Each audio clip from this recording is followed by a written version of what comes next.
नमस्कार दोस्तों, स्वागत है आपका मेरे चैनल जिसका नाम है आयुर्वेद की पाठशाला। अगर आप चैनल पर नए हैं तो प्लीज़ सब्सक्राइब करके बेल आइकन दबा लीजिए, जिससे कि आप तक नोटिफिकेशन पहुंचता रहे। और बेल आइकन दबाने के बाद आप ऑल नोटिफिकेशन पर जरूर क्लिक करिएगा, जिससे कि आप तक नोटिफिकेशन हमेशा के लिए पहुँचता रहे। तो आज जो मैंने टॉपिक पकड़ा है वो शरीर घटकों का पांच भौतिकत्व हमने पकड़ा है, जो कि एक क्रिया शरीर का सेकंड चैप्टर है।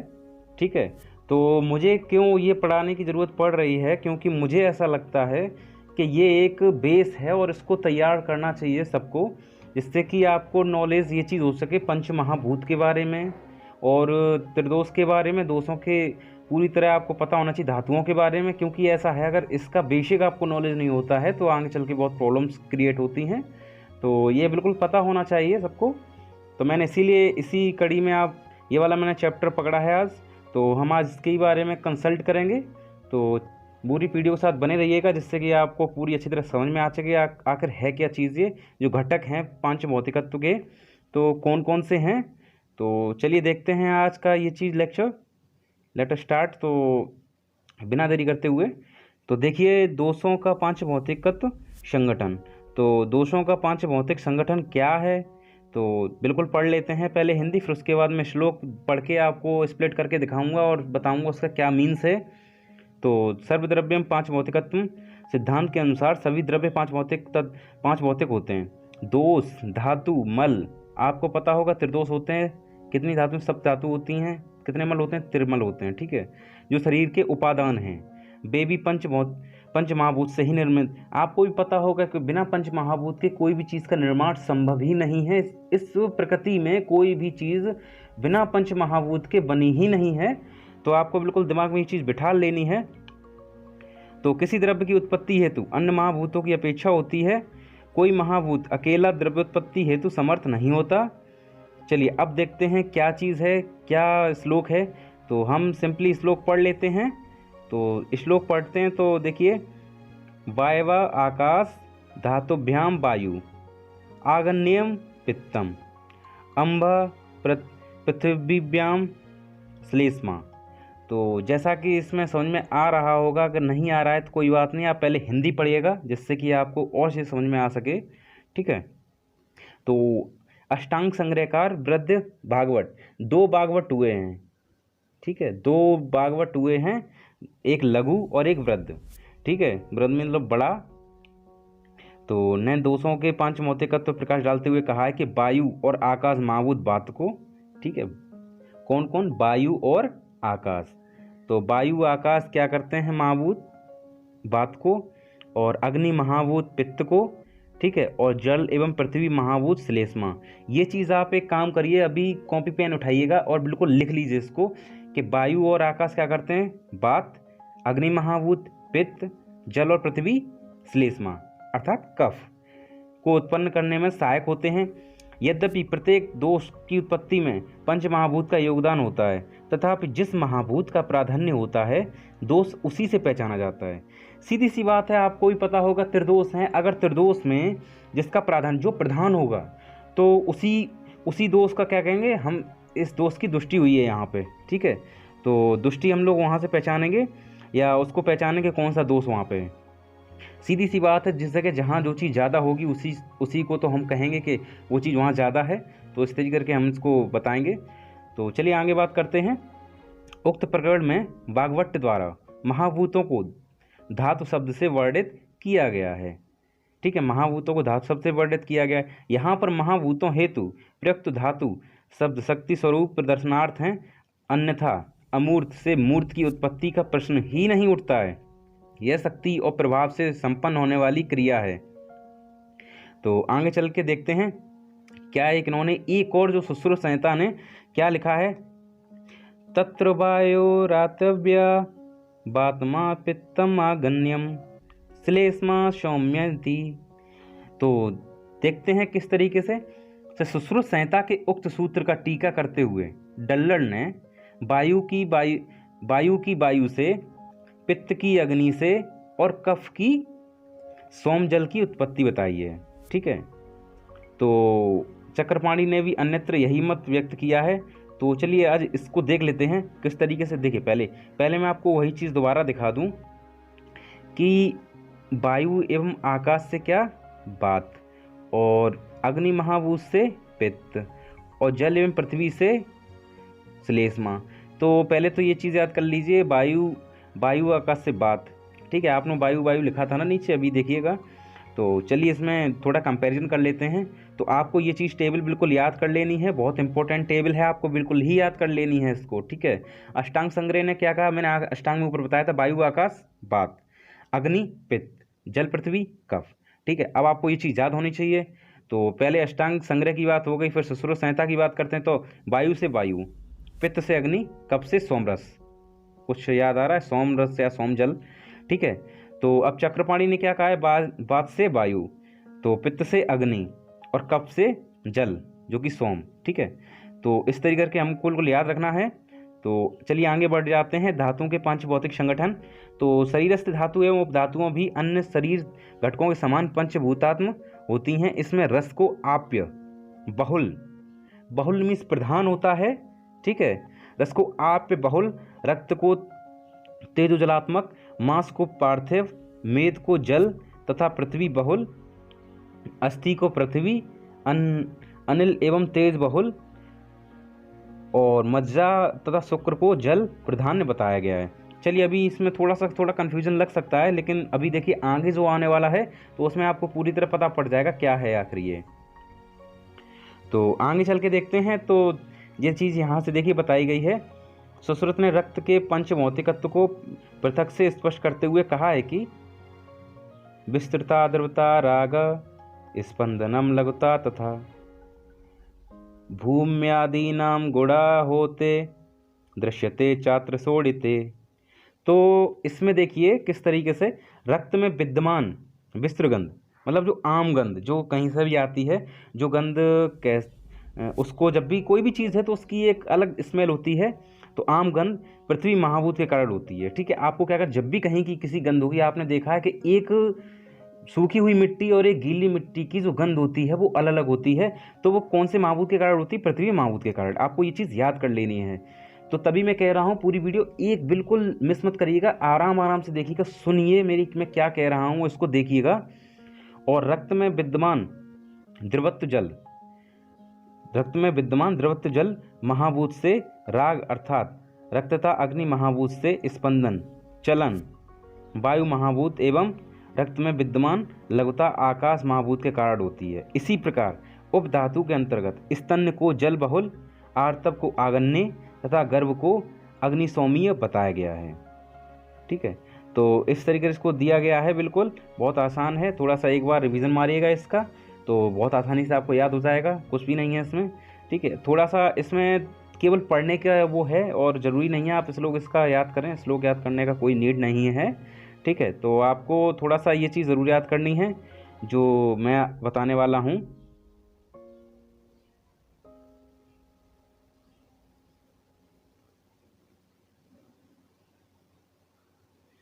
तो जैसा कि जो मैं बताने वाला हूँ, आर्तव सोडितम तो आगन्ने अमीशो मीत्वाद गर्भस्य।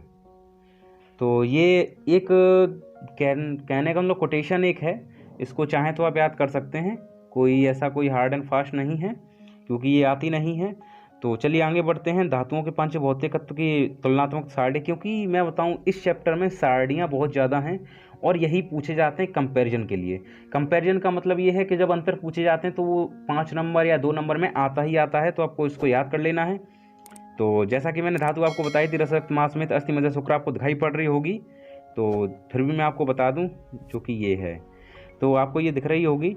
तो चक्रपाणी मत के अनुसार रस से क्या है, तो कुछ नहीं इन्होंने बताया है, डल्लर ने जल कहा है, क्योंकि हर चीज़ आपको पता है कि क्या हर चीज़ पंच भौतिकत्व से ही मिलके बनी, पंच महाभूत से ही मिलके बनी है, तो बिल्कुल आपको याद होनी चाहिए ये चीज़। तो रक्त से क्या है, रक्त में चक्रपाणी का मत है कि तेज और जल से मिलकर बना हुआ रक्त, ठीक है।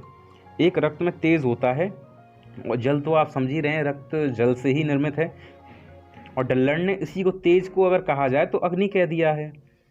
मांस को चक्रपाणी ने क्या कहा है, पार्थिव, ठीक है। पार्थिव मतलब आप चाहें तो इसको पृथ्वी से सेंस लगा सकते हैं। डल्लड़ जो थे उन्होंने भी क्या कहा है, पार्थिव कहा है। तो मेद को क्या कहा है, जल और पृथ्वी कहा है, और डल्लड़ ने भी जल पृथ्वी कहा है। अस्थि में पृथ्वी और वायु कहा है, डल्लड़ ने पृथ्वी वायु तेज भी कहा है। और चक्रपाणी ने जल, मज्जा को जल, डल्लड़ ने जल, शुक्र को जल, डल्लड़ ने भी जल। तो इस तरीके से आपको ये चीज़ याद कर लेनी है, टेबल लगा चिपका लेनी है आपको कहीं जहाँ पे आप पढ़ते हैं, क्योंकि ये टेबल बहुत ज़रूरी होती हैं, ये चीज़ आती हैं। तो तब आप वहाँ पे कंफ्यूज हो जाते हैं। और मुझे प्लीज़ कमेंट करके ये चीज़ बताइएगा, आप लोगों के एग्ज़ाम होने वाले हैं या नहीं होने वाले हैं, और अगर होने वाले हैं तो प्लीज़ मुझे बताइएगा। तो मैं ये सोच रहा हूँ कि क्या मुझे क्वेश्चन पेपर के अकॉर्डिंग पढ़ाना चाहिए क्या? अगर क्वेश्चन पेपर के अकॉर्डिंग पढ़ाना चाहिए कि क्वेश्चन अगर मुझे बताना है तो आप वो मुझे कमेंट करके बताइएगा। और अगर ऐसे ही केवल एक नोट्स के तरीके से तो फिर कोई दिक्कत नहीं है, वो तो मैं पढ़ा ही रहा हूँ। और थोड़ी सी मुझे प्रॉब्लम इसलिए आ रही है, अब मैं वीडियो थोड़ा सा लेट डाल पाता हूँ, एक दिन गैप हो जा रहा है। क्योंकि ऐसा हो रहा है मेरे साथ कि मुझे थोड़ा सा नोट्स बनाने पड़ रहे हैं, तो नोट्स आपके लिए ही कहीं ना कहीं बेनिफिशियल होंगे, तो इसलिए मुझे थोड़ा समय कम मिल पाता है। तो उसकी टेंशन नहीं है, तो आप बिल्कुल बने रहिए। फिर भी मैं आपको कोशिश करूँगा जल्द से जल्द आपका कोर्स कंप्लीट हो सके। तो आगे देखिए, मलों का पांच भौतिकत्व संगठन। तो ये सुश्रुत ने कहा है, ठीक है। मत जो है चक्रपाणी का है इसमें, तो इसको याद करने का कोई वो नहीं है, अगर आप चाहें तो याद कर सकते हैं। मूत्रम जलान्लात्मक पुरीशम पार्थिवम आर्तव आगन्येयम स्वेद स्तन्यम चाप्यम। तो इस तरीके के आप याद कर सकते हैं, तो इस तरीके से, लेकिन कोई दिक्कत नहीं है, आप सीधे इसकी हिंदी केवल पढ़िएगा कि मलों में समाविष्ट पुरीस पार्थिव महाभूत प्राधान्य, ठीक है। स्वेद जल प्रधान तथा मूत्र जल एवं अग्नि प्रधान होते हैं। तो चलिए देखते हैं क्या चीज़ है। तो पुरीस में क्या है, पार्थिव। तो पुरीस में कौन प्रधान होता है, पार्थिव। स्वेद में क्या होता है, जल। मूत्र में क्या होता है, अग्नि और जल। आप चाहें तो अपनी सुविधा के लिए इसको याद कर सकते हैं, लेकिन कोई मैं ये नहीं कह रहा हूँ कि आप याद मत करिए। अगर कर सकते हैं, आपकी कैपेसिटी अच्छी है तो अच्छी बात है, लेकिन एक सारणी बहुत महत्व रखती है, तो आप सारणी पे बिल्कुल ध्यान दीजिए करिए, बिल्कुल इसको नेगलेक्ट मत करिएगा। चलो आगे बात कर लेते हैं, लोक एवं पुरुष की साम्यता। तो लोक एवं पुरुष की साम्यता में सीधे केवल हिंदी पढ़नी है, आप कुछ नहीं करना है। तो चलिए पढ़ लेते हैं। चरक ने शरीर स्थान के पुरुष विचय शारीर नामक अध्याय में लोक सामान्य से पुरुष की तुलना का प्रसिद्ध उल्लेख किया है। पुरुषोयम लोक समिता कहकर भगवान आत्रेय ने पुरुष को लोक के समान बताया है।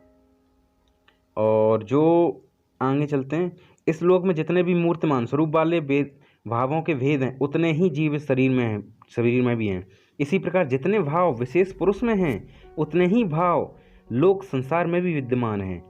इसका उदाहरण प्रस्तुत करते हुए भगवान आत्रेय ने कहा है, षड धातु समुदाय यह लोक है जिसमें महाभूत एवं अव्यक्त ब्रह्मा समाहित हैं। उसी प्रकार यह पुरुष भी षड्भाव समुदाय अर्थात पंच महाभूत अथवा आत्मविकार का संयोग है। लोक पुरुष साम्य का प्रयोजन स्पष्ट करते हुए कहा है कि सभी लोक भावों को अपने में तथा अपने भावों को ही लोक में देखने से सत्या बुद्धि, आत्मबुद्धि उत्पन्न होती है। इससे यह ज्ञान होता है कि सुख दुख का कर्ता मैं स्वयं हूँ, अन्य कोई नहीं। इसका ज्ञान होने से मोक्ष प्राप्ति की जिज्ञासा होती है। कतिपय लोकगत भाव एवं पुरुषगत भाव का वर्णन इस प्रकार है। तो आप सिंपली इसको क्या है कि जो भाव हैं, ये आपको भाव सिंपली क्या करने हैं, आपको ऐसे याद नहीं होंगे, तो आप इसकी टेबल बना लीजिए। तो जैसे लोकगत भाव पृथ्वी है, तो पुरुषगत भाव क्या होगा, मूर्ति होगा, ठीक है। आप है तो क्लेद है। तो आपको ये चीज़ एक तरीके से अगर देखा जाए तो इसको हम लोग अपोजिट कह सकते हैं, लेकिन मैं ये नहीं कह रहा हूँ कि सच जगह अपोजिट, लेकिन यहाँ पे कह सकता हूँ मैं। तो आप इसको याद कैसे करेंगे, आप इसकी टेबल बना लीजिए और बिल्कुल आप लिख लीजिए, क्योंकि ऐसा है ये चीज़ थोड़ा सा आप 2-3 बार पढ़ेंगे तो आपको याद हो जाएगा। आप कोई बहुत बड़ा हार्ड कोई काम नहीं है इसमें। तो चलिए आगे देखते हैं, जो त्रिगुण एवं त्रिदोष से परस्पर संबंध क्या है। तो इसमें सीधी हिंदी पढ़ते हैं, सत्व रज एवं तम की साम्यावस्था ही प्रकृति है, ठीक है। मूल प्रकृति को अव्यक्त भी कहते हैं। यह एक त्रिगुणात्मक सत्वरजतम गुण वाली होती है। प्रकृति अर्थात अव्यक्त के स्वरूप को स्पष्ट करते हुए महर्षि सुश्रुत ने कहा है कि सर्वभूतानां कारणम सत्वरजस्तोम लक्षण अष्टम रूपम खिलस्य जगता स्वभाव हेतुरव्यम रव्यक्तम नाम। तो थोड़ा सा ऐसा स्प्लिट मुझे भी कभी कभी प्रॉब्लम होती है, हमेशा नहीं होती है। तो जैसे कोई प्रॉब्लम नहीं है, आपको भी प्रॉब्लम थोड़े धीरे धीरे सही हो जाएगा। तो कहने का तात्पर्य यह है कि समस्त भूतों अव्यक्त को छोड़कर अन्य 24 तत्व आदि कारण एवं स्वयं कारण रहित जो किसी से उत्पन्न नहीं हुआ है, सत्व रज एवं तम के लक्षणों से युक्त अष्टविध रूप संपूर्ण जगत की उत्पत्ति का हेतु अव्यक्त है। जिस प्रकार समुद्र अनेक जीवों यथा मत्स्य कच्छप आदि का अधिष्ठान होता है, उसी प्रकार एक अव्यक्त अनेक क्षेत्रज्ञों का आश्रय होता है। इस शरीर के ज्ञाता को क्षेत्रज्ञ कहते हैं, जो कि ज्ञा आत्मा या पुरुष के लिए प्रयुक्त हुआ है। सत्वरज एवं तम स्वभाव के युक्त अव्यक्त से महत्व बुद्धि तत्व और महत्व से त्रिगुणात्मक अहंकार की उत्पत्ति होती है। अहंकार स्वाभिमान को कहते हैं। अहंकारो अभिमान व्यापार लक्षणम। तो ये डल्डर ने कहा है, राजस अहंकार सात्विक अहंकार से मिलकर एकादश इंद्रियों की उत्पत्ति करता है तथा राजस अहंकार की ही सहायता से तामस अहंकार पंच तन्मात्राओं को उत्पन्न करता है। इन तन्मात्राओं से पंच महाभूत की उत्पत्ति होती है। ठीक है, तो अब मैं बता दूं, आपको ऊपर बताया भी गया था कि जो प्रकृति है सत्वरस्तंभ, तो वो उसी को क्या अव्यक्त भी कहा गया है। तो जैसा कि आपको यहाँ दिख रहा होगा, ठीक है, तो उससे क्या फिर त्रिगुणात्मक महत्व बने। तो त्रिगुणात्मक महत्व जो बने हुए हैं, तो उसमें क्या हुआ कि जैसे सत्वरस्तंभ थे तो उससे युक्त अव्यक्त, ठीक है, तो जिसको क्या कहते हैं, अव्यक्त कहते हैं तीनों को जोड़ के। ठीक है, तो उसके बाद क्या हुआ कि महत्व बना, जो कि बुद्धि तत्व है, जो कि त्रिगुणात्मक है और बुद्धि तत्व है। इसको बुद्धि तत्व भी बोल सकते हैं। ठीक है, और महत्व जो त्रिगुणात्मक हुआ, उससे क्या उत्पन्न हुआ, अहंकार। और जो अहंकार उत्पन्न हुआ, उसके बाद क्या, एक सात्विक राजसिक और तामसिक, ये 3 अहंकार बने। और इनमें से सात्विक अहंकार राजस अहंकार से एकादश इंद्रियां बनी, और राजस और तामस अहंकार से क्या हुआ, पंच तन्मात्राएं और पंच तन्मात्राएं बनी, और पंच तन्मात्राएं से पंचमहाभूत बने। आपको ये चीज़ बिल्कुल पता होनी चाहिए और आप बिल्कुल इसको बना लीजिए, बहुत इम्पोर्टेंट है। तो आप इसको बिल्कुल बना लीजिए, क्योंकि ये चीज़ आपको काफ़ी जगह एक बेस है, ये आपको काफ़ी जगह आ सकती है। तो क्योंकि ऐसा फ्लो डायग्राम अगर आप बना देते हैं तो अच्छी तरह आपको नंबर अच्छे मिलते हैं। तो चलिए ठीक है, आगे बढ़ते हैं। प्रकृति वस्तुतः त्रिगुण के समता के एक विशेष अवस्था होती है। इसका तात्पर्य यह है कि तीनों गुण अपनी पारस्परिक विषमताओं को हटाकर सम मात्रा में आ जाते हैं। इस स्थिति में मूत्र जगत का लोप हो जाता है। यही चरक के मतानुसार प्रलयावस्था भी है। प्रलयावस्था के मूत्र। चलिए आगे बढ़ जाते हैं। तो आगे पढ़ते हैं। प्रकृति वस्तुतः त्रिगुण के समता की एक विशेष अवस्था होती है। इसका तात्पर्य यह है कि तीनों गुण अपनी पारस्परिक विषमता को हटाकर सम मात्रा में आ जाते हैं। इस स्थिति में मूर्त जगत का लोप हो जाता है। यही चरक के मतानुसार प्रलयावस्था भी है। प्रलय काल में पुरुष अपने इष्ट भावों, अष्ट प्रकृति 16 विकार, इनको क्या कहते हैं, इष्ट भाव, आपको ये चीज़ लिख लेनी है, से रहित हो जाता है। इस प्रकार अव्यक्त से उत्पत्ति काल में व्यक्त होता है और प्रलयावस्था में व्यक्त से अव्यक्त हो जाता है। आपको ये चीज़ जब एक बार आप पढ़ेंगे तो आपको बिल्कुल याद आ जाएगा, कोई दिक्कत नहीं है, आपको समझ में आ जाएगा। पुरुष प्रलय चेष्टे पुनर्वायु विवर्जते।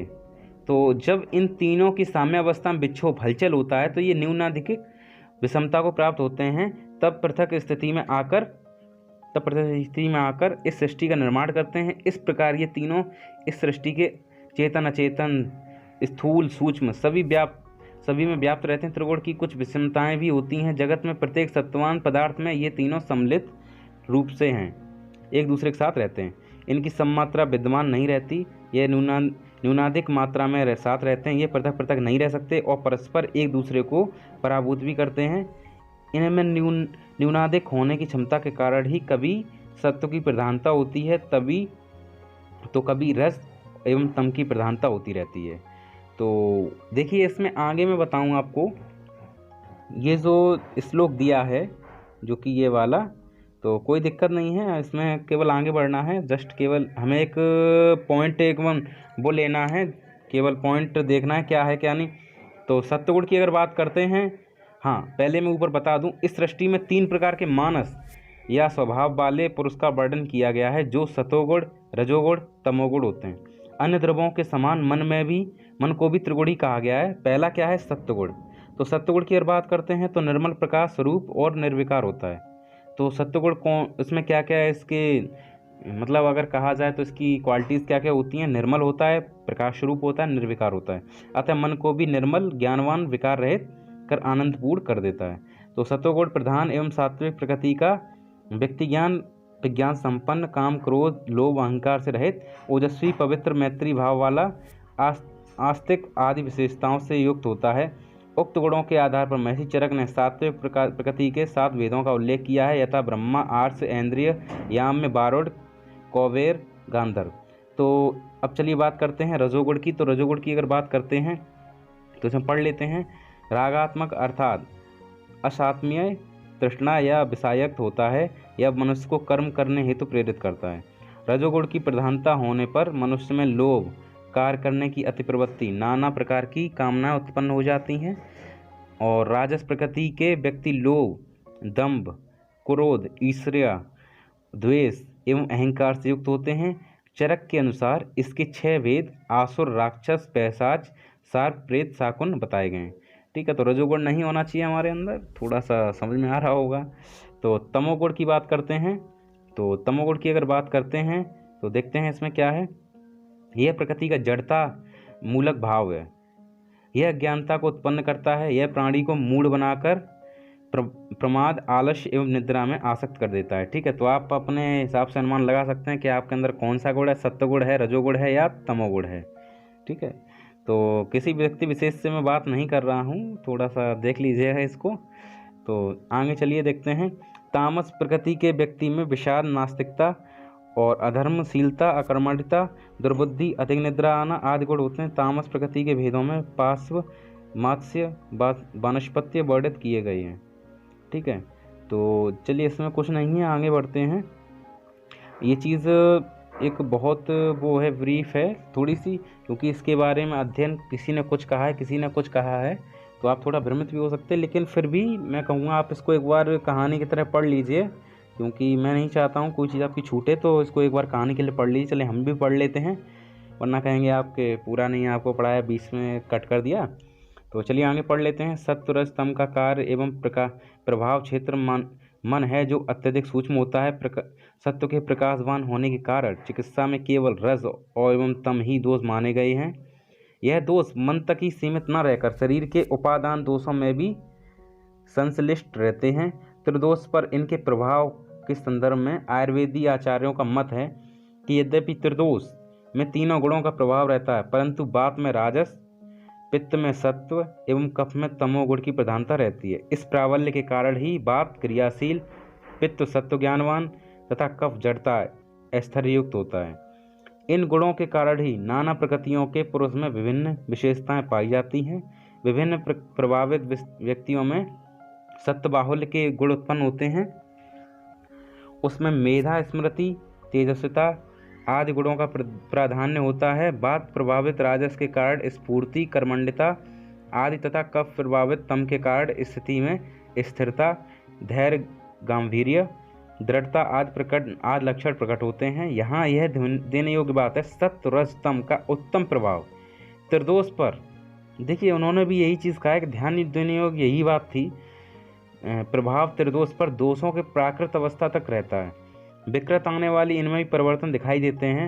इस प्रकार संक्षेप में त्रिगुण का त्रिदोष संबंध निम्न है। आप इसको यहाँ से बिल्कुल आप एक टेबल बना के लिख लीजिएगा, क्योंकि बहुत ज़रूरी है। रजोगुण में जो रजस होता है, बात से मतलब है इसका संबंध बात से होता है। सत्वगुणोत्तर है तो इसका पित्त से संबंध होता है। तमोगुणाधिक है जो तम है तो इसका कफ से होता है। ठीक है, अब देख लेते हैं त्रिगुण का पंच महाभूतों से संबंध। तो महाभूतों संबंध की अगर बात करते हैं तो त्रिदोष 5 भौतिक होते हैं। त्रिदोष का गुणों से संबंध सर्वविदित है। अतएव महाभूत भी त्रिगुणात्मक होते हैं। महर्षि सुश्रुत ने इस पर प्रकाश डालते हुए कहा है कि तत्र सत्व बहुलम आकाशम, रजो बहुलो वायु, सत्व रजो बहुलो अग्नि, सत्व तमो बहुला आप, तमो बहुला पृथ्वी इति। मैंने आपको बताया था बहुल का मतलब क्या होता है, प्रधान। तत्र सत्व, तो जहाँ पे सत्व बहुल है तो वहाँ पे क्या होगा, आकाश। तो जहाँ पे रज बहुल होगा वहाँ पे क्या होगी, वायु। और जहाँ पे सत्व और रज बहुल दोनों होंगे तो वहाँ पे क्या होगा, अग्नि। और जो सत्व तम, जहाँ पे सत्व और तम दोनों होंगे, जहाँ प्रधान होंगे वहाँ पे क्या होगा, आप। ठीक है, तो वहाँ पे आप होगा, जिसको कि हम क्या कहते हैं, जल कहते हैं। और जहाँ पे तम बहुल होगा वहाँ पे क्या होगा, पृथ्वी। ठीक है, तो इस तरीके से करके इन्होंने ये चीज़ बताई है। अर्थात इन पंच महाभूतों में आकाश सत्व प्रधान, वायु रज प्रधान, अग्नि सत्व रज प्रधान, जल सत्व तम प्रधान और पृथ्वी तम बहुल होती है। यद्यपि प्रत्येक महाभूत में सत्व रज तम तीनों गुण विद्यमान रहते हैं, तथापि इन गुणों की बहुलता से पृथक महाभूतों का नामकरण किया जाता है। देखिए, जैसा कि मैंने अभी आपको बताया भी था, तो आकाश रहेगा तो वहाँ पे क्या होगा, सत्व बहुल होगा, मतलब सत्व प्रधान होगा। तो वायु होगी तो क्या, रज प्रधान होगी। और अग्नि है तो सत्व और रज बहुल होंगे। और अगर जल है तो सत्व और तम बहुल होंगे। और पृथ्वी है तो तम बहुल होंगे। ठीक है, तो इस तरीके करके हमको ये चीज़ पता पड़ गई कि क्या कौन सी कहाँ पे क्या होगा, कौन से महाभूत में कौन से त्रिगुण वो रहेंगे, प्रधान रहेंगे। तो इस प्रकार से आज का ये लेक्चर था, सेकंड चैप्टर था, जो कि क्रिया शरीर का चैप्टर था।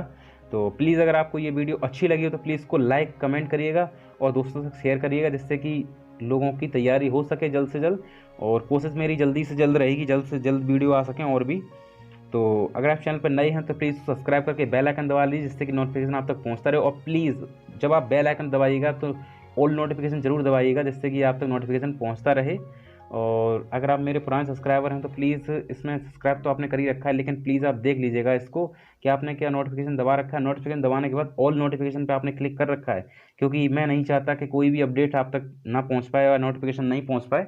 तो आज के लिए बस इतना ही था।